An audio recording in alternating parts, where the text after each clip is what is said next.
place that I started for us Yep. was the written description that's on the Hogwarts Legacy website. Ooh, official text. Because it's official. Yeah. And because when I reread it recently, I was like, hey, this has a lot of the things we've been talking about. It has a lot of kind of keywords for games and game design. So I'm going to read it. It's a bit long, but we'll get through it. So Hogwarts Legacy is an immersive open world action RPG set in the world first introduced in the Harry Potter books. Now you can take control of the action and be at the center of your own adventure in the wizarding world.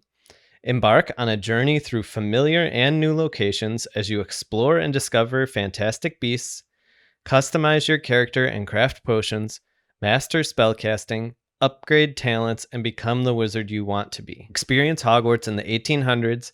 Your character is a student who holds the key to an ancient secret that threatens to tear the wizarding world apart. You have received a late acceptance to the Hogwarts School of Witchcraft and Wizardry and soon discover that you are no ordinary student. You possess an unusual ability to perceive and master ancient magic. Only you can decide if you will protect this secret for the good of all or yield to the temptation of more sinister magic. Discover the feeling of living at Hogwarts as you make allies, battle dark wizards, and ultimately decide the fate of the wizarding world. Your legacy is what you make of it. We're going to begin at the beginning. Oh, okay. Okay. The beginning. So the beginning of what we might expect when we launch the game for the first time. An owl. Okay. Ooh. I don't know. So or a dream. This is the customize your character. I think this is very relevant to launching this game for RPGs. So character creation or character building. So it's a typical way for an RPG to start. I think we've experienced it in a bunch of games. Even if sometimes it's kind of woven into the adventure, like Skyrim. It's not like its own standalone screen. You're kind of in the adventure, and then it pulls you to like, what do you look like? What's your name? You're awake. Wait. So character creation, I think in RPGs, it tends to have two different aspects. So you have choices about appearance and choices of like backstory, personality. So I thought we could talk about both. How do you think it's going to play out? You said an owl. I said an owl, but now I take that back. That's too boring. So like it needs to be more dramatic. Like I feel like I would want some sort of awakening. Like, well, I mean, I'm all about like the narrative storytelling in games. So like this is less about the specific character creation or customization, but like literally what is the first scene is more of like what I'm thinking of. So I'm going to go a little bit, not one of the games you mentioned, but in Pokemon Legends Arceus, that game starts off and it's very mysterious. You're basically talking to okay, so no spoilers for anyone who's watching us live because I haven't finished the story yet. But you basically wake up and you're talking to a glowing orb. Right.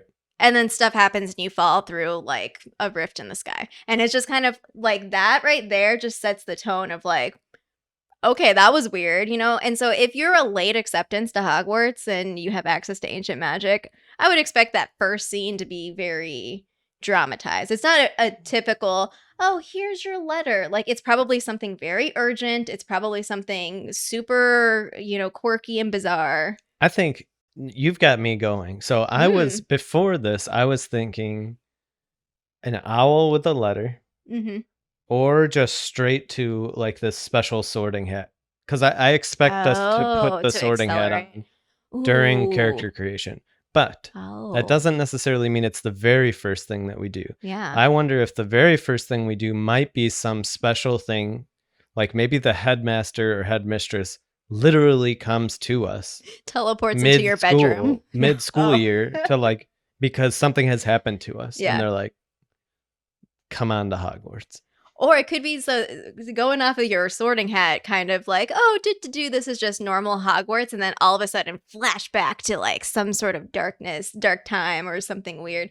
I'm all for any cinematic way to communicate that you are unique, I think is the point I'm trying to make, is that there's something very special about this entire situation. That that was part of it. Like it's your journey, it's your adventure, whatever. Yep. So drama is what I expect. So we think we're definitely going to be able to customize appearance. Yes, absolutely. Yep. I think 100% likelihood. Pick our own name. Constance I was Pickering. thinking, let's talk for a second about personality.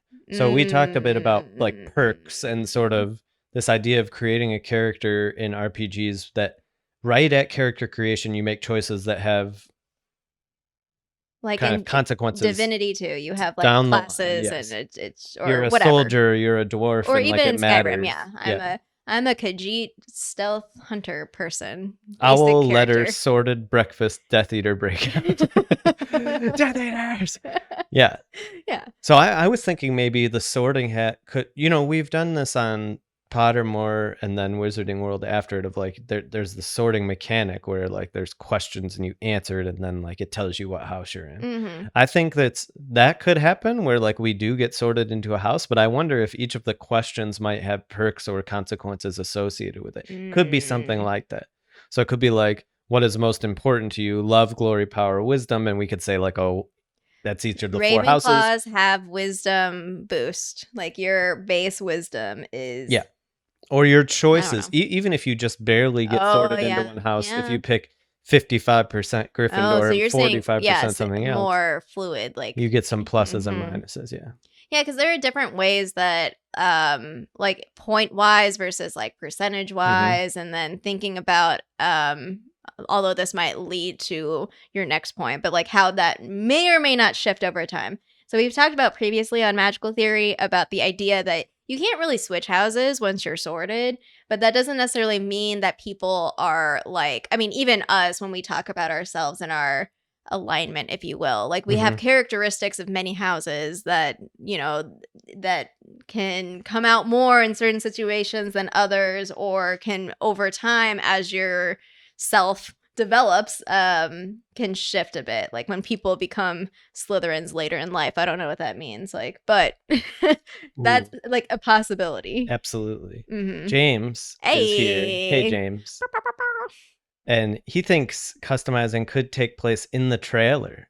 I also think it could be. You know what? So we were rewatching the trailer the other day, and I remember I said to you, I was like, okay, this must be going back to the drama thing.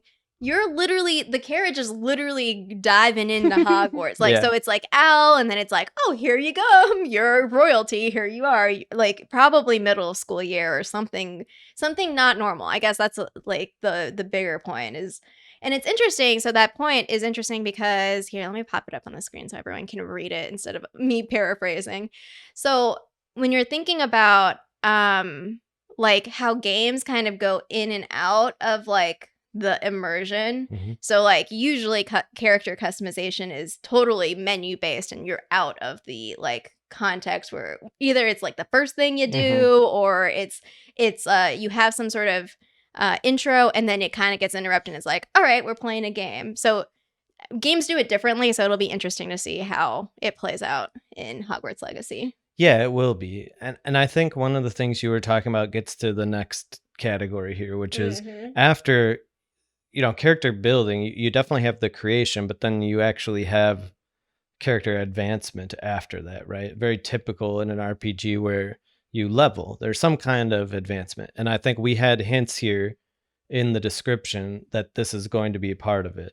So particular reference to talents and mastering spells. So RPGs often have character level or skill levels that increase with time, use, and or experience points. So when you level, you might get points to spend in particular abilities. This is like stealth or healing. This is what trips me up a lot, is that I spend a lot of time picking. Because I can't decide, and I'm just like, well, I could do this. And so, I mean, along those lines, I mean, some games don't have respecking, and some games do. I don't know. We'll see. And it's So in the description, we have reference to mastering spellcasting and upgrading talents. What do you think that means for us? I haven't really given thought of it. Have you had, ways of distinguishing? Yeah, I do. Okay. So I think mastering spells to me could be a use-based thing. Oh, so like So Skyrim, like if you use the spell over and over again, you get better. And you kind of, so there's like that tiering of what is happening. Yeah. Versus upgrading talents, that seems like spending points. Yeah, so usually talent points are I don't want to say rarer, but they're like lesser in quantity. Yeah, maybe rarer. Like there's benchmarks, right? So like you get talent points. For example, in Divinity 2, we have that where it's like benchmarking. I'm a lucky charm. You are a lucky charm, and then you like invest in particular talents. Though this is going to be a single player, so I don't think Divinity 2 is probably the best example to be going off of But it right works. now. But I think you it know, works. like that idea. Because Zir right asks this, I think, really relevant question of, are there schools of spells? I mean, that to me reminds me of the Skyrim map, the Right. Sky map, where it's like, okay, I'm going to go into divination. And then you have like specific branching that you follow. And that is, but that is also based on, you know, leveling. Isn't the, I think, yes, it is. in you Skyrim, spend that's points. the, So the there's points, right? Skyrim is an interesting one. I think Elder Scrolls in general has usually multiple ways of advancement. Mm-hmm. And I think that's what we'll see here. I think the fact that both those phrases are in the description, I'm expecting both. Yeah. I'm expecting the ability to train myself in, say, like a restoration style of magic or charms or transfiguration or what have you. Mm-hmm. Care of magical creatures. I could see it based on course, right? Like what are the courses you could possibly take, ancient runes, etc. Yeah. You could train in them. But then you could also use spells from any particular category and improve those particular spells. Yeah, so I'm thinking like dark arts, for example, would probably be heavily, well, because now I'm thinking about like percentage wise, how of the spells that you cast, like in a battle, you're going to be doing those defensive based Totally. spells. And I think there's even more involved here with like unlocking spells. So I could see, for example, end game training in dark arts getting some of the unforgivable curses. Right? Well, like, I think it'll take time. Depending on if you train and use, maybe although find, no, I guess that's read. not true. So like, because I always mix this up where I'm like, oh, but they're bad. Like only bad people use them, but that's not true. Harry Potter uses unforgivable curses. So does McGonagall. You know, so does Bellatrix. She's nice. Yeah, Bellatrix is kind and loving. No. Yeah. So yeah, it's a bit more complicated than like, oh, these are hands up. That's what I was initially gonna say, and I was like, oh no, but also given circumstances, like maybe you should be using some spells. I don't know. Yeah, Avada could be much for an RPG. We'll see. I think Stupefy. We're gonna get into combat here in a little bit, but I think Stupefy is gonna be a go-to. Yeah. I think Dork Lourdes asks, can you acquire a time turner to master it all? I think this is really interesting. So use-based things, I think if you play long enough, in some games you can master everything, but you can't train everything. So like you could master all the spells, which is they're interlocking, but they're separate. Yeah. So you could be like a master at Episki, minor healing spell, but you didn't train in restoration, so it's still less than somebody who might have used training points. There with training points, typically there's opportunity cost. You put it in this category or this category. You can't get both. Yeah. But mastering spells makes me feel like use-based, which means you could maybe get all of them. Well, it makes me think about, so like in other games, so I've been playing Deep Rock Galactic with Prof's play for, I don't know, most of the season, most of the semester. Mm-hmm. And like the way that they do skills, dwarves. I'm a dwarf in this other game, even though that's usually Jeff's thing in his guild. But it's more of like percentage boost sort of thing. So like effectiveness, or like another example would be like healing is 25% faster or something like that. Yeah. So there are those are more global, I guess, like in terms of what, like kind of what you were talking about, like different, thinking about it in different ways. So like what, in terms of ability, and then being more specific of like a particular thing and how those systems might interact. It depends on how, I don't know. Like I don't design games, so that's the other like caveat, is that I only know of these things like from the player's perspective of, I have seen different examples, and to think about what they might do is kind of the point of why we're talking about this. So my next category was the immersive and exploration, but let's jump to the third one instead and do action. Yep. And we'll go back. All right. Since we're talking so much about spells and casting, an action RPG, it seems extremely likely, given the trailer and things, that there's combat. Yeah. 100% sure there'll be combat. And combat in RPGs can take different forms, and action generally means a couple of things. In particular, like it's real time. It might involve aiming. Yep.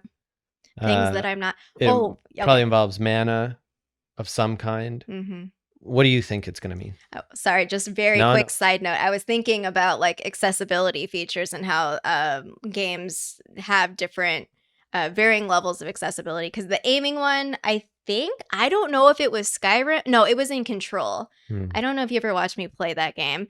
I was having a heck of a time with aiming, and so I went into the settings and I turned on aim assist. aim assist for that, but because that just popped into my mind as you were talking there's about two that. big kind of things. There's tab targeting, which basically means like, hey, I'm casting a spell at this thing. And then there's aiming, true aiming, which means like I'm casting a spell in this direction. Yeah. Will it hit or not? So I think either might be possible. I think if there's aiming, I would expect there to be aim assist and ways to make it not like maybe challenge levels. Yeah. I think my furthest kind of that would be crazy is if they did something somewhat like Wizards Unite, where you can actually you do the spell, a motion, and how well you do it affects the effectiveness of that spell. I think that would be unlikely. Yeah. What I expect it to be is that you either do a motion or you press a button, to cast a particular spell the way you're aiming your wand. Yeah, so I'm thinking about Skyrim. So part of me getting used to the controls, because I'm just in general, I'll just say this. I will admit I'm pretty bad at combat. I'm a panic combatter, so I just kind of like run around and I'm just like, oh, let me run straight toward the enemy. Nothing bad could happen. Oh, I'm dead.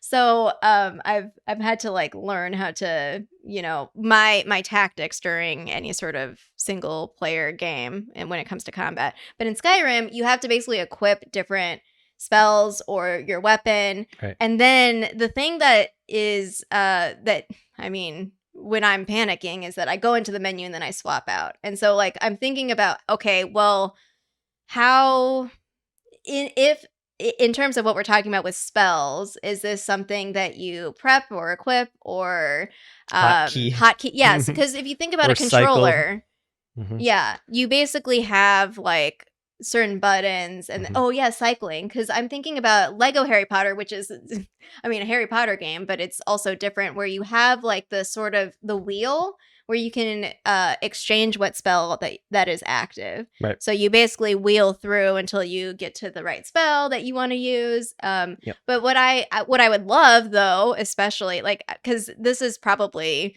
tricky we saw even that list of spells that we started. You have been really looking at all the spells that we know of, I think, in the wizarding world. And there are a ton of spells. Yes, like there are. So many because of all the games that have come out. Yeah, right. And so just thinking about, okay, well, how are they going to I think it's very likely that spells use different mechanics. So I could see a spell like Wingardium Leviosa requiring targeting, where like in essence you're aiming and it kind of puts an outline around something that this spell would affect because it's that type of spell. It's not like it needs a target. Versus Stupefy, which we know is a jet, which would be aimed and like it could miss. Yeah. Right. Yeah. So I'm expecting both, and I think like successfully using it could involve the mastery if there's use base. So the environmental aspect of it. So like when I have my fire and I just burn all of the trees around me, like when do I get to do the Dumbledore wand in a circle fire? This is what I'm here for. Everything that'll take care of the battle and not harm me whatsoever. Also, timed defensive spells was another note I had made about like Protego. Say, are we gonna? It would be time our defenses, or is it gonna be like something else? For whatever reason, I was just envisioning like the little the little orb. A bubble. Yeah, a bubble around where it's just course. like, okay, there's a cooldown and like you have it, and it's just like, okay, this is it. Tap it on my paladin and WoW. Yes. Yeah. For people who have seen me play games, expect me to die a lot. We'll see. I am curious, just personally. What is that death counter? Not the counter, but the visual. What's gonna pop up? You have died in the death. Now I don't even remember what happens in Skyrim. Does it just fade to black? I never die. No, I'm just kidding. I don't remember. Yeah, I died plenty of times. Yeah, dragons. You died. You died. Yep. Oh my gosh. Yeah. Oh yeah. Okay. Yeah, it's just gonna be in big red flashing letters. You died. It's gonna be green. I'm just kidding. Oh yeah. And then you're going to hear the laugh of your enemy in the background. Hey. Voldemort laugh. Yeah, Voldemort. Okay, let's go back to the... Sorry, yeah. The category before. Okay, yeah. So, I mean, yes. I think combat is going to be really fun. I think the spells that we have is going to be amazing. But I think where this really, the rubber hits the road for me is how many use cases do we have for spells? Like, and this is where immersive and open world are huge for me, what this means. Link doesn't do magic. No. So we've been talking a lot about Breath of the Wild because it's probably one of my favorite games of all time, if not my absolute favorite game of all time. And I talk about it to anyone. I mean, this actually goes in line with the open world, but it made me think of the past conversation we had. The thing about Breath of the Wild that makes it super cool is that you can do whatever you want. You can, like, literally, that to me is what redefined, or not redefined, but like set a bar for open world. Well, I'm going to separate this for people because, in my opinion, I think, no, you can't do everything you want in Breath of the Wild. There's some very strict restrictions. What you can do in Breath of the Wild is go any direction, which I think is really, really interesting. So, yes, so that's more the of open what I world mean. side.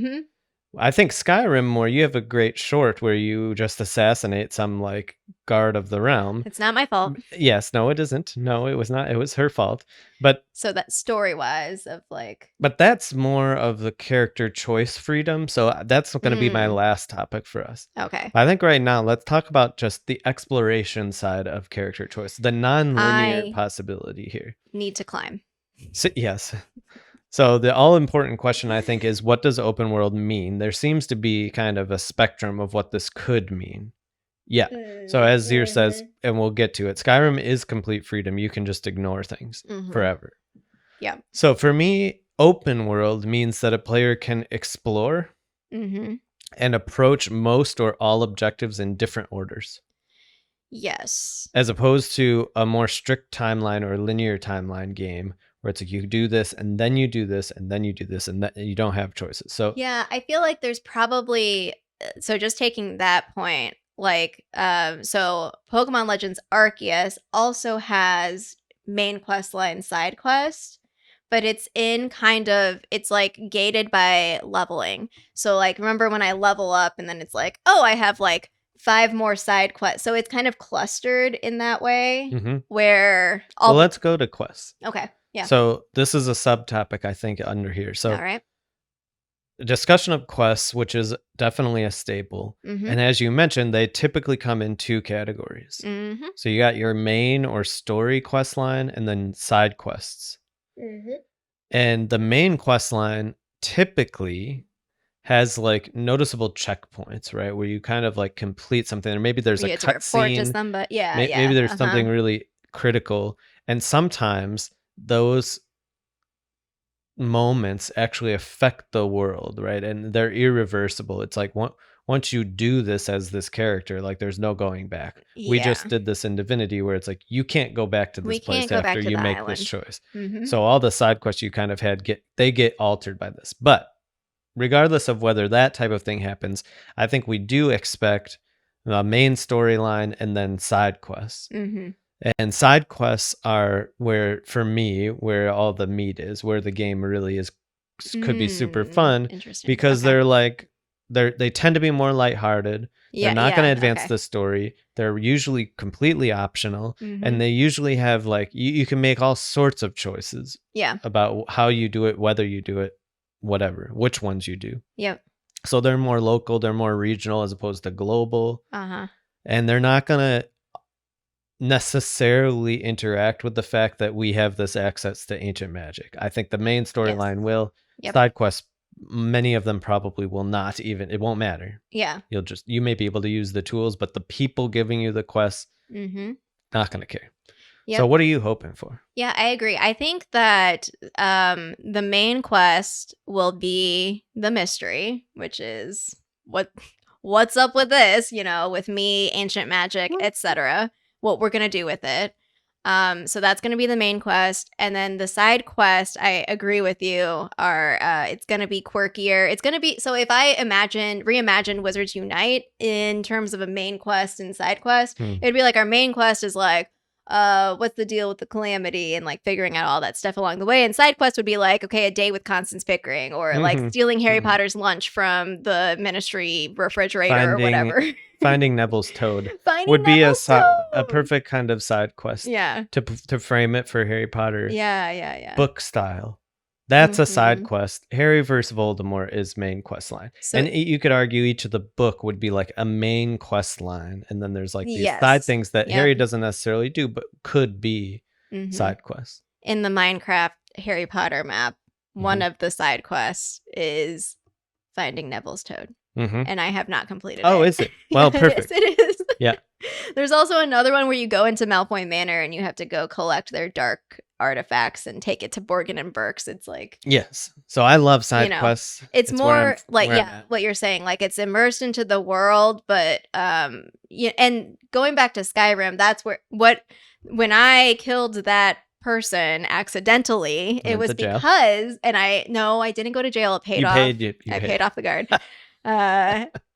Paid off the Earl. Magnificent. But I was on a side quest. That's what I was doing. I was defending Carlotta, and then this whole thing happened that, and I know that some people don't do all the side quests. Some people are like, okay, main story, like kind of speed through the main story and then like, okay, we'll look at this other stuff if I want to later. But I am not one of those people. I am like, I get distracted by side quests. So I enjoy it. I enjoy I enjoy picking up books and reading them, even though I might not read the whole like little book that's like, oh, this tells you about this person, or like a legit Wizarding World book. Even if it's just a little excerpt, I love all of that detail stuff. No, I need to read books. And so it's something that I need to read books. I read all the Divinity books that we find. Yeah.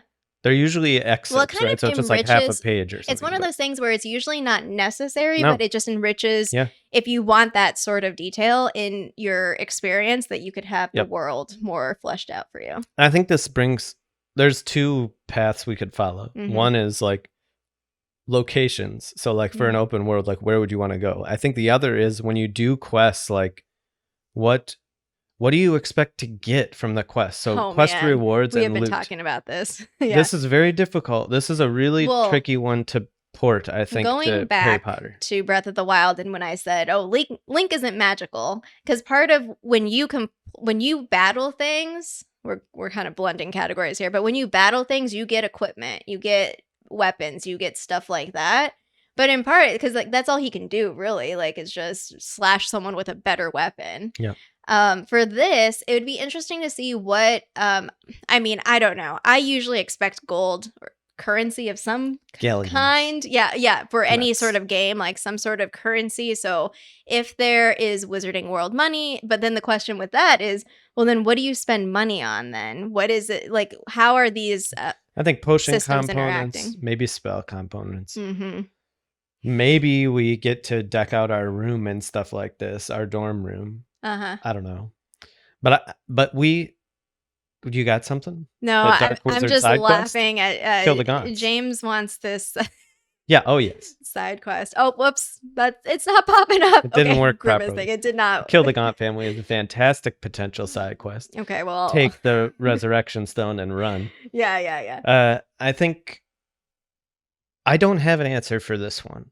We talked about how, in general, like take the wand. Okay. You don't change out wands in Harry Potter. So yeah, because we were It's having not this like, discussion. oh, I got a better wand. About so how does this work? So I think it'll be enhancement. Being consistent with what happens in the wizarding world. So that's a perfect example. Is you don't get a new wand, but because the wand, I don't know. Because I was gonna say back to the spell casting thing. To me, the wand use, but then there's no like alternative really. I guess potion use. There's it's not like well, no, I guess it would be schools of magic that would be more of that variation use-based improvement rather than like, oh, I'm just using my wand because I would and expect you don't wear armor. Yeah.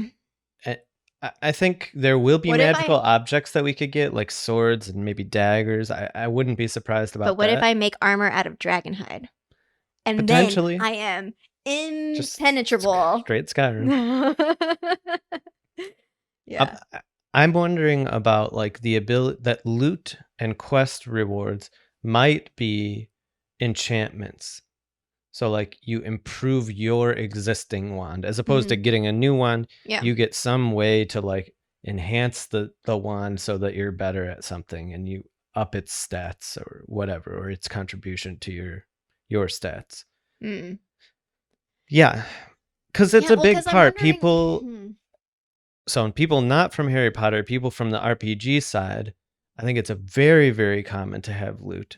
Well, yeah, but so and like it's there's part of loot that's like kind of now I'm thinking of 3 categories, but maybe there's more. So there's like the currency loot, there is the item loot, like actual things that are already made, and then there is craftable material loot. So like you gather things in order to make something.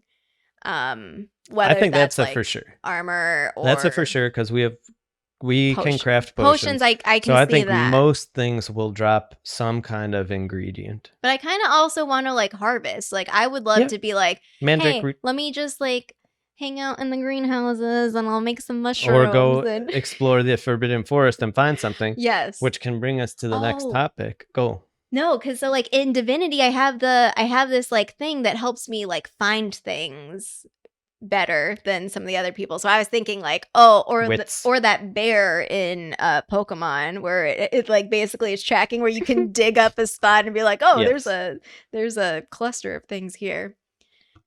Sorry, yes. So I think lovage will be there. Live, laugh, lovage. I think rare materials, finding harvestables in a place that you explore. I think this is part of the open world side of things. Like, where are you hoping to go? And what do you hope your experience is going to be in those places? Yeah, it's well, I would expect to go to different places in the wizarding world, but I'm also curious about whether there's like Muggle world places that London could be. So maybe London. So I don't know. I feel like now my mind is really in this Minecraft map because you can go to London and you can do things and you can go to King's Cross and there's like stuff to do there. But then I don't know. Like I'm also a little nervous because then it's like, well, how contained are you in the wizarding world and how much could you impact the non-wizarding world, I guess is my question. Especially if you have a choice of like, you have this ancient magic, what are you going to do with it sort of thing? What will be your legacy? Is it going to be like, I don't know, you make choices and stuff happens and then you kind of see in the Daily Prophet, oh, stuff is happening in the Muggle world? Or is it, I don't know. I also am curious if we have like a home location. If that, like, not at Hogwarts, but like in where we were when we found out that we were magical sort of location. But then I feel like I'm getting more extensive where I'm like, okay, who are my parents? So Beetle asks what year it's going to be. So what we know so far is late 1800s. So we're taking that to be 1875 to maybe 1900, somewhere in there. I think James's point about Fantastic Beasts is relevant to the open world. I think we will just encounter things. I think we'll be able to go into the Forbidden Forest and encounter a centaur, encounter an arachnid, encounter things. As long as there are baby creatures, Thestral, I will be. Hippogriff, They need to make sure that I can pet all of them too. Merfolk. Even if they're hostile, like eventually maybe I can win them over and pet them.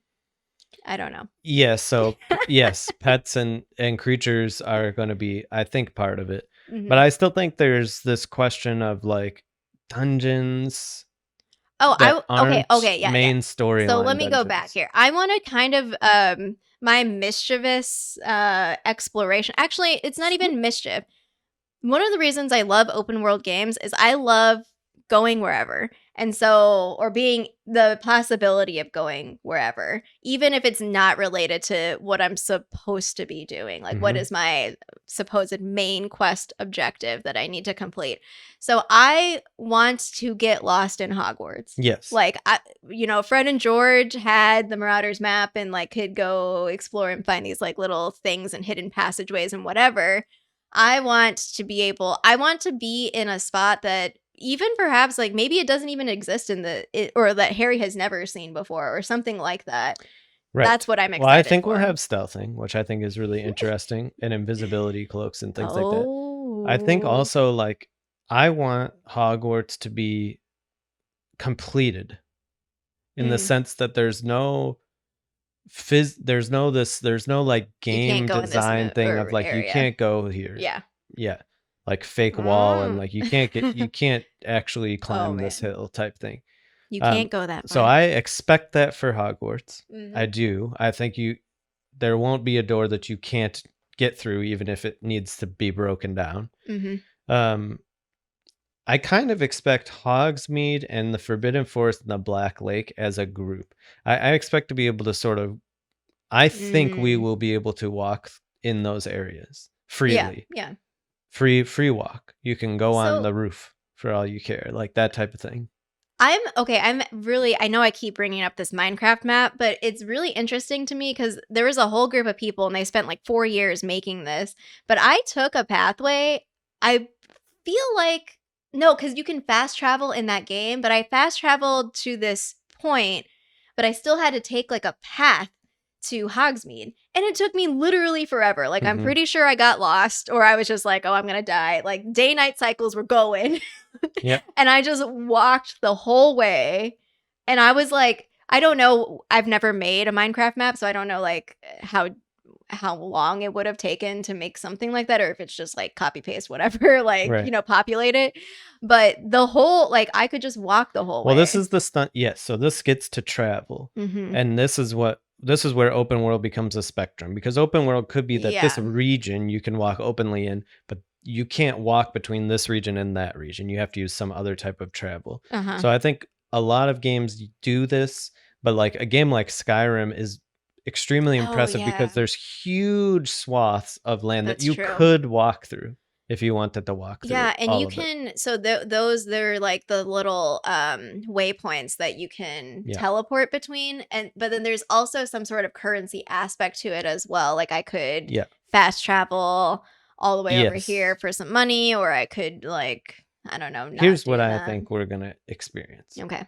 We're going to have regions of open world. And I think the reason why this makes a lot of sense, if I was making this type of game, I would look at the existing ways of traveling for wizards. You can walk, you can broom, you can mount, you can flue powder, port key, and apparate.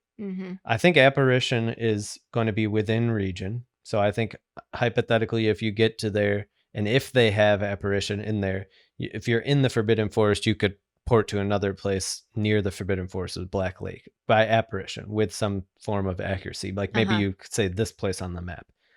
I think port keys and flue network is going to be how we get between regions. I think we'll be able to go between the Hogwarts region and Diagon Alley.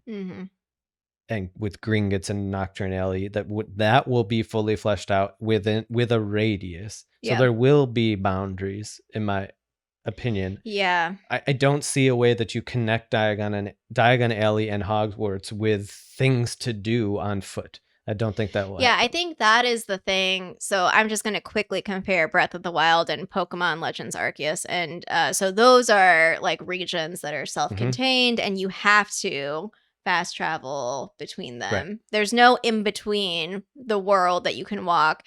And Breath of the Wild is not that way. No. You can do fast traveling with shrines and stuff, but Right. what I think is so notable about that game is that there's or Skyrim for that matter, is that there's enough to not be like boring. I don't know.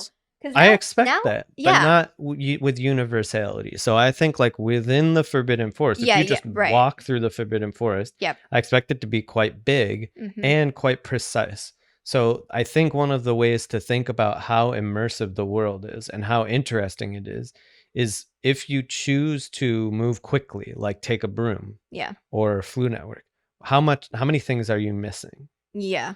As opposed to walking, which is going to take more time. But you might encounter something specific, some side quest, some interesting monster, some whatever. I want all the hidden treasures that I can possibly find. I do too. In anything. I do too. The thing that I was thinking about when you were talking is whether we're supposed to go to class, because I know that I won't. Like on a schedule. I'm sorry. I don't have time to go to class. Like I already know like y'all have subjects and stuff. I just need to explore the grounds. Are you going to be taking classes with first years and you're as your late admit? I don't even. Maybe I'm like a special assignment to the headmaster, and like we yes. So like we don't have to go to class. Maybe I don't know. It would be kind of weird though, because if you had like some random kid who was like at Hogwarts with you, but they only reported to the headmaster. Well, I could definitely see training and stuff being course mini games where you go into the class and you have to do something. Teacher's assistant for a TA. For oh my gosh. Yeah. No. Travel will be interesting to see how it plays out. I know myself with these types of games. I know that I am not going to go fast. I am going to be very slow. Yes. I'm going to be distracted by whatever shiny thing catches I'm going to be on the mission to a quest. Be like, okay, I'm going to do this quest. Oh, wait, there's something over here. And that's how I'm going to play the game. And I feel like if the game, so like with the new Pokemon game, like if I feel entertained and, you know, not I don't know how to describe it. If I feel like my nonsense is fun still, like even the side quest, even the just wandering around, if it still feels enjoyable, then it's gonna be this is why Skyrim and Minecraft are extremely popular, because the nonsense is incredibly fun. Yeah. So if they can manage that, that would be an amazing experience. Yeah, for sure. Why don't we talk then? I think it's time for the last category. Oh, last category. So we talked character creation and advancement. We talked open world exploration. We talked combat. The last category is character choice. Okay. So this is a biggie. I think this is a biggie because it's hard to tell exactly where they're going to go with this. So your legacy is what you make of it, they say. Only you can decide if you will protect this secret that you have ancient magic for the good of all, or yield to the temptation of more sinister magic. So I think the promise of character choice kind of lives in those two phrases, but it's hard to say what it exactly means. To me, I think it means that we'll be able to do things differently from each other. Yep. Possibly choose our alignment. And nuke the world. Complete side quests and story quests in different ways. And the and story quest would be incredibly interesting. It would be. Because it might mean that we could advance the story in irreversible ways that are different. That's a huge ask. So I'm not expecting that. Yeah. I'm not expecting that. Yeah. I think the game will end very similarly for everyone, even if the end state is different, even if your alignment is different. You will defeat the sort of nemesis of you.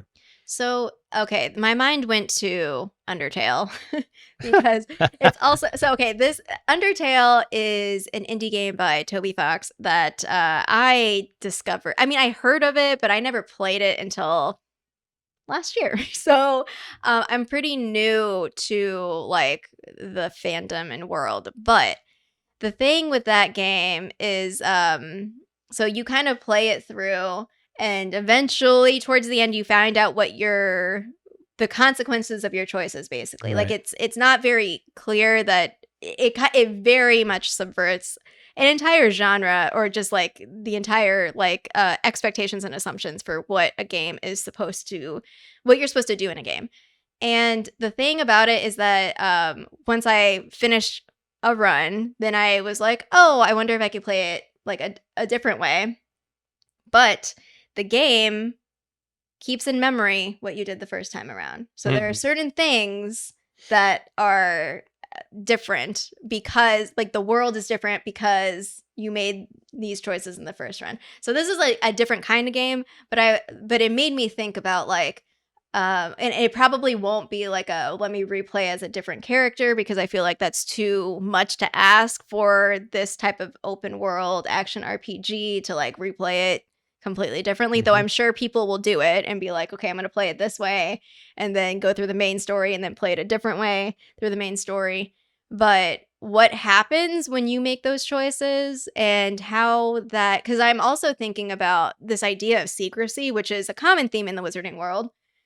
If you're not secret about it, then like, I don't know, do like dark witches and wizards come flocking to you? Do you like, how does that play out in not just like the quest and everything, but like in the environment around you? Like, how is that visibly showing over time?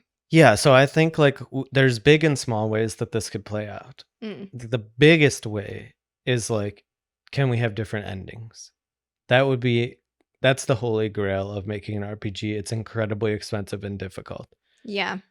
However, I think there's a lot of small ways that could be really fun. And we talked a lot about like reputation and relationships. So they talk about making allies in this written description. So you got house points, potential allies or friends that maybe come and help you on quests, or because you're more friendly with one person than the other, maybe the quest plays out differently. Yep.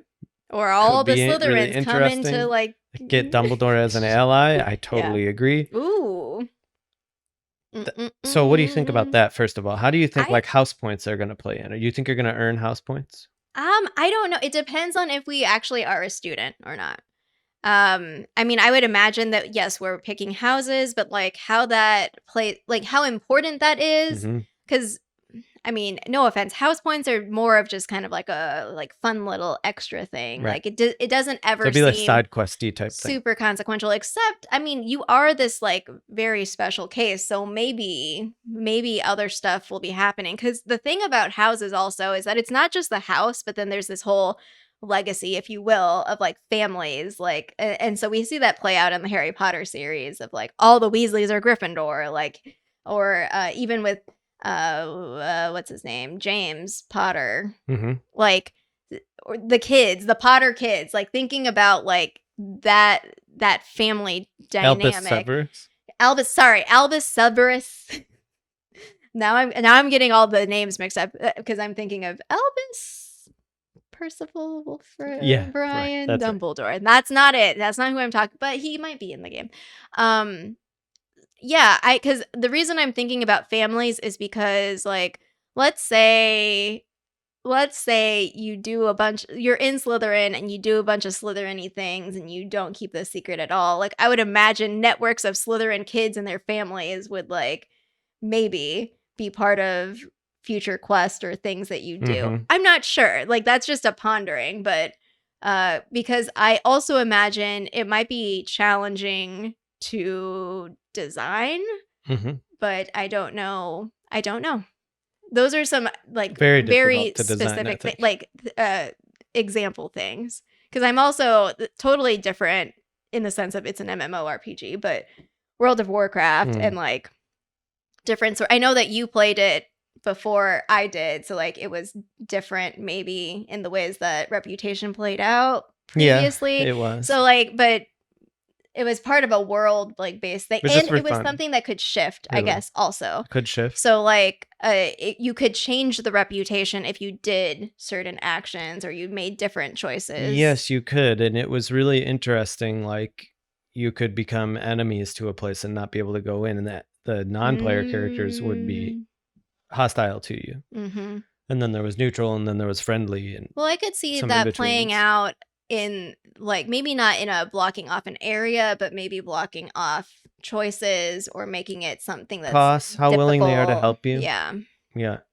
So how willing somebody is to help you is an interesting way to do allies and Though, I wonder reputation. if you could polyjuice yourself to look like a different person to persuade them. Yeah, you have to master the polyjuice potion Okay, I first. am going to polyjuice into everyone. I'm going to be Constance Pickering and polyjuice into everyone and do that. Yeah, in terms of alignment, I don't know. I really going back to Zier's comment all the way back about like the grayness. I really Mm. like stories with gray in it. Even though ultimately I probably kind of in my mind land on one side or the other, but I like the exploration of the gray. And it just depends on like how that it from a storytelling perspective is Yeah. communicated. Well, I think we have other ideas about theories about the game itself and what the story could be. Hmm. So we can get that's to come, and we'll be really interested in people's thoughts in the run up to that. But I think we both have even different ideas of what the game could be about. Yeah. But I Well, think from a we character really don't know. choice, I think that this speaks to something about that we'll be able to do things differently. Like that, one of the ways to put this is like for RPGs is capture versus kill. Like if you have this Mm, task with an enemy, we're dealing about yeah. with this in our literal D&D game of like, do you want to kill this person or do you want to capture this person? Yep. You could do either. Yep. And that's an interest, like stupefy or avada. And that's a different, now you're 15. So I think Sears' point of like 15-ish, maybe if you're late admit. So like avada could be, it would be very dark, Yeah, but yeah. Well, I mean, going back and to make it to Undertale a bit, like that's kind of those choices are basically how your alignment is determined in the game's eyes. Like you don't actually, well, I guess in the end you figure out how to see where you stand in that, mm, but like um yeah, the when you encounter something, do you I think it's mercy is like literally the option that you can choose of like you can like battle them, you can run, you can like take them down low and then mercy like where you don't kill them and you're just like, "All right, like that was fun. Bye. I'm done." yeah. So I think that there's a lot of interesting things there, right? Because I don't think I would be surprised if this is a free for all where you can just like kill a fellow student. Like I'd be surprised if that's even written into the game I itself in terms poison of them. character No. choice. I'd be very surprised. Yeah, I would imagine that it's more linked to quest and how you complete those quests. Like, um, I don't know, like, cause well, you had it in the Dumbledore thing, the little exclamation point, like, okay, here's your quest giver, and like, oh, here's where the quest is at. Here are the people that are related to the quest that you interact with, and then based on that, here's what you like. You go do something with it, and then what you do with that maybe is somehow tracked again. Like it seems like something challenging, though other games have done elements of all of these Well, things that's in where different ways, you know? it would be more like Breath of the Wild than Skyrim, Mm. where in Breath of the Wild certain NPCs they're invulnerable. Mhm. So I would not be surprised to see that students are invulnerable, except Yeah. for like specific cases. You Well, maybe it could invulnerable be. goes the wrong way. Maybe you Y you can't injure them, but you could maybe like put them to sleep or hide or stealth or levitate or whatever the case might be. It might be up to stunning. Mhm. That I could see that, but I'd be very surprised. I'd be extremely surprised if you could You can't just go on do Skyrim like things a to genocide run. NPCs. Okay, look. That's the cool thing, though, about that moment in Skyrim, though, Yeah, is that no, I know. I could Don't get me wrong. my question oh, It's yeah, tough. I wonder, can you get sent to a wizarding jail? Straight to Azkaban. Straight to Pay Azkaban. your debts. 5 years later. Goodbye. Game over, restart. You got sent to Azkaban. with the Dementors. That was all that I had. Do you want to take questions and talk with Yeah, people we about are things open for the rest of to the time? any conversation, questions, thoughts that y'all Because have. I think Ariana is talking about free for all. I also love free for all. It's my favorite as well. It's why I prefer Skyrim to Breath of the Wild, but oh, I would actually, just be surprised. okay. I know you might be joking about the expansions, but There'll probably be this expansions is if it's a popular. it's common for games to have expansions now where Yeah. it's like, okay, we're going to release this product like to this point and then see how it goes for potential for expansions. I don't know. Like that might be interesting.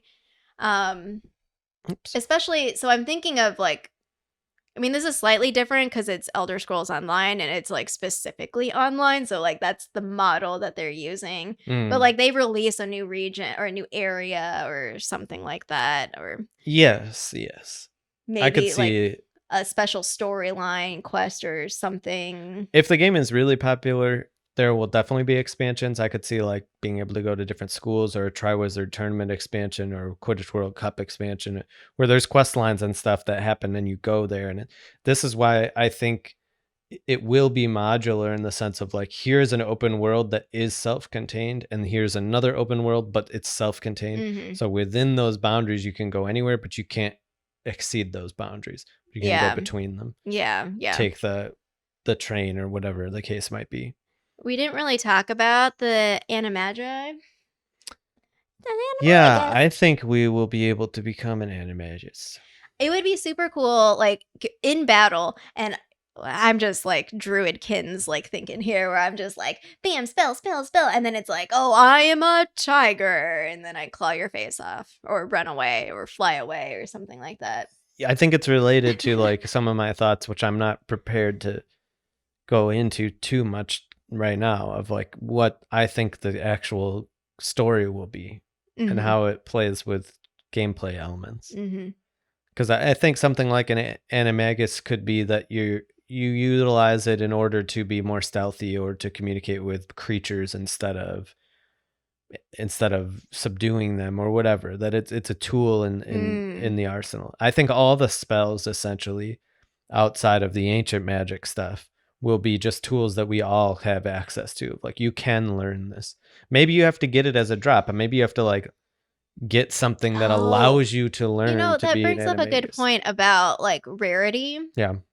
And rare spells. Rare And leopard drops, like spells. rare materials or something. Like because to become an animagus, you have to have specific things and you have to do something very specific in order to I mean, it's really challenging anyway, but like to be able to do that. So I guess like what I'm thinking about is how there is this whole time we're talking about this relationship between what we know about the wizarding world and like how that translate into gameplay mechanics or like what the game experience is actually like. Right. And that's Let's take Kemartz's question. All right. About if it's unpopular, could it disappear? So this is obviously gun shy because of Wizards Unite, among other things. Oh. I don't think so. So let's separate this a little bit. So if they did some kind of online aspect, which is Ariana is bringing up, then that could hypothetically disappear. But in general, RPGs are going to be self-contained to the point where you download them and then you have it.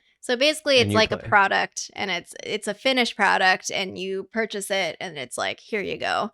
And by that point, like they already have your money, you already have your product, like end of transaction is like it's much different than Yeah. So it's a different model. Ongoing games. And then it would just be a thing, right? A thing that's a title that's out in the world. And then maybe there wouldn't be expansions. And now, what we have not talked about, which I don't know, is mods. The Skyrim has mods rather famously. Yeah. So we'll see about that. That could be interesting. Mods being often player-made things that modify the original game that you could download and play separately. Like maybe it would have let you be like a total free-for-all and kill everyone type thing. Yeah, it's interesting. But I think the boxed game, so to speak, will be different. Something else we didn't touch on, though I know that I've mentioned to you in passing, is thinking about like the social aspect of like, I mean, a lot of marketing, especially with games, involves like social communication of some sort, whether it's like the hype train that comes with like the launch, or like things that involve people bragging about what they do on Twitter or whatever, Reddit, whatever. Usually Twitter and Reddit have the same content because Jeff and I will see the same things and be like, oh, hey, did you see this? Oh, yeah, I saw this. So thinking about like, I don't know. I'm going to say this. I'm not really a fan of like online connection stuff with I'll use new Pokemon Snap as the example to throw under the bus. Like I don't think it's kind of social media. Yeah, I don't think it's necessary to have that sort of stuff, though I do. Dueling Club. In general, it's just a wondering. I don't have any thoughts on it at What the about moment. like Animal Crossing? Animal Crossing, that's like where you could visit someone's island. Right. Like that's cool, but like I don't know if it fits in this type of game. I agree. And I think to Zier's point, it probably won't have modding. Yeah. Especially not a Skyrim or Minecraft style, obviously, because Harry Potter as an IP is probably much more restricted. I would imagine so as well. And starting, you always have to separate. I think this is where Pokemon and Harry Potter for Wizards Unite and Pokemon Go diverged the most. Is what was it first? And Pokemon was a game and Harry Potter was a story. And so it ports differently to different things. I think the story for Wizards Unite was probably its strongest aspect, maybe tied with Night Bus. I think for Hogwarts Legacy, the story should be very, very important. It has to be very good because of who Harry Potter. Well, and it's a single player RPG. So like if you think about, I mean, part of it is like, it's kind of like everyone has their own individualized experience in this collective space that other people are having potentially different experiences. So that the social aspect is like sharing what those experiences are like. Though, because that's like Skyrim to me, is that like whenever I talk about it, even though I'm new to it, I have people who are like, oh, I've been playing it for X number of 10 years. And 12. Like, and so like, yeah, I've never seen this before. I know Zier has said that to me, especially with killing that NPC. Like, you know, it's having, there are layerings of like how in a community sense, like how those experiences are shared. It's amazing, not to go too far down this path. It's amazing how much a lack of polish in certain areas actually makes a game much more immersive. So like a game like Skyrim, the fact that AI NPC could just walk in front of your punch and then you get locked into this thing and kill the NPC, like it doesn't break the game. It's just, but even if it's a bug, it's a bug and a feature type thing. Oh my gosh, the bug with the cows. Or but I'm really interested. I think like the utility of spells is a really interesting place to make an RPG Harry Potter game really interesting. Like the specificity of spells as well, of like I can use this specific spell to do this very unique thing, like make a spider or make a snake or make somebody laugh or make them ticklish or whatever it is, as opposed to just like, this is my ice spell, you know, which is a different flavor of RPG, also popular. I remember, so all of this is like connected to the idea of player autonomy and so I'm thinking about early talks in Wizards Unite. A lot of the WooTubers were kind of like, we were dreaming big and talking about this is what we would love to see in Wizards Unite, or wondering like, how are they going to do spells is like literally the conversation we had. And I remember there, you know, what ended up being in the game was very specific, where it's like, this boundable requires this spell, where instead of this you is the choose place what you want to do. Where an RPG, and I think it speaks to a lot of people who have gamed RPGs a lot, this is a possibility of this game being much better from my perspective than Wizards Unite. Yeah. Because of the potential of flexibility. You give me my full spell list. What if I can beat the game using only Petrificus Totalis? Yeah. That I would do. Yeah. So that brings you back to the open just world for the comedy aspect of it, of like how you complete quest differently, like that as a notable feature of like we're not doing the same thing to complete the To beat quest. the whole game on We foot approach it type a thing. different way. Mm-hmm. Yeah, what was the thing? Didn't you I remember a long time ago you wanted to do a like a pacifist something in WoW. Oh, Do you in remember D&D. that? Or no, in Pacifist D&D. Oh, Sorcerer. okay, I okay. played it already. I'm going to play it for a Okay. longer campaign at some point. Yeah, but thinking about this is where you get only mez spells, only like spells that don't do damage. Mhm. Yep. Well, because then it becomes like a playground where people can put their own constraints on themselves and be like, okay, I'm gonna just do this type of spell or only use this category of things. Yep. And it's really fun. Playground is a good way of phrasing it. Yeah. Oh, has anyone here played any of the earlier Harry Potter games? I have not. The computer games, I have not. PlayStation? Oh, PlayStation one. I have not. I've seen them. You know what's interesting is that most of the existing Harry Potter games, minus Wizards Unite, because that was like, or minus the mobile games really right now, because those are modern day Wizarding World stories. But most of the Harry Potter games are just like you're replaying the story of Harry Potter, right? Mm-hmm. So like it'll be interesting to see. You don't have that. Quidditch was hard in those games. So obviously I'm pretty hyped. RPGs are my favorite game.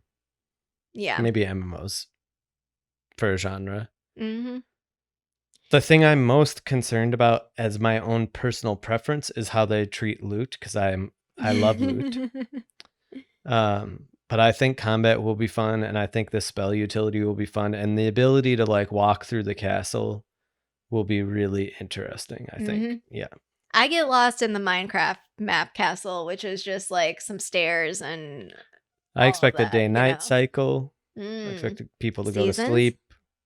Yeah, maybe. That's the other thing that I'm wondering. I think that would be tied to checkpoints on the main storyline. Well, because I wonder in terms of time, because if you're a late acceptance, I don't... Like, how long is the time frame supposed to be? It's all going to happen in one school year. But again, that's just my prediction. Yeah. This is me thinking, putting a shoe on and saying, if I was designing a game, how would I do this? Skyrim doesn't have seasons. It's just like, it's just open and it's kind of like, well, okay, you can Probably you can a mod. You can sleep. You have day here's nights. the question also. Well, you don't have to sleep. What was it? Yeah. Oh, because in Pokemon, I'm like, I'm just going to stay up all night, but I feel like I should sleep. In Stardew Valley, which is not this, but in Stardew Valley, you have to sleep or you take like exhaustion and you're less effective. Yeah. Mm-hmm. I want to wander through Hogwarts. I want to wander through. I want to find hidden passageways. I want to drink butterbeer from for butterbeer. Sure. Yeah. Fire it's a penalty on your spell casting. You have the drunk condition on. So why don't you go over kind of the things we said at the beginning to make sure people who are joining hear some of it. So we have been doing on WizardPhD some Hogwarts Legacy lore. I'm just going to like quickly go through what it's about. So we started off doing some shorts, but in general, the idea for Hogwarts Legacy lore is that it features people, places, items, and more in the wizarding world. We started doing dragons, a dragon series. Jeff has like a little theory on will we see Albus Dumbledore in game, which some people like or agree with, and some people are like, nope, I'm good. It to be self-contained. I'm good. So we have plans to continue doing sort of like, let's recap on some things. I mean, there's so many things that we could talk about. So if you have any suggestions for what you would like to see in Hogwarts Legacy lore, we are taking those. We have some ideas related to major events or magical items, Department of Mysteries, but there's obviously in an open world setting, that's the Wizarding world. Spoilers. We are we're happy to go. I expect to go to the Ministry. Research some things. I think we will be able to go to the Ministry of Magic. Yeah. That's what I'll use all my stealth points to do, is to sneak around, because first of all, all I want to know is, what does it look like? What does each room look like? That's all I care about, honestly. Like, that's In the Department of Mysteries? in the Department of I see. Mysteries. Like, I don't care. I thought you were just saying like office spaces in the Ministry of Magic. Oh. You're just like, what does No, this no, no, room no, look no. like? Oh, it's an office. I Cubicle. keep this is so silly. I keep like bugging Hogwarts Mystery, and I keep making suggestions to like take me to the Department of Mysteries, only selfishly because I want them to like draw it out so that I can see what it looks like and have that in my new canon. So obviously, literally all of this is just our own speculation. It is all speculation. It's just based on watching the trailer and reading what they wrote on their official website. Yeah. And then our experiences with games and just playing around. All right, y'all. We're going to see y'all hopefully on the next one. And until next time, I don't have my wand. Nobody has their wand. It's okay. Jeff will take us out. Avada Kedavra. Wand's ready.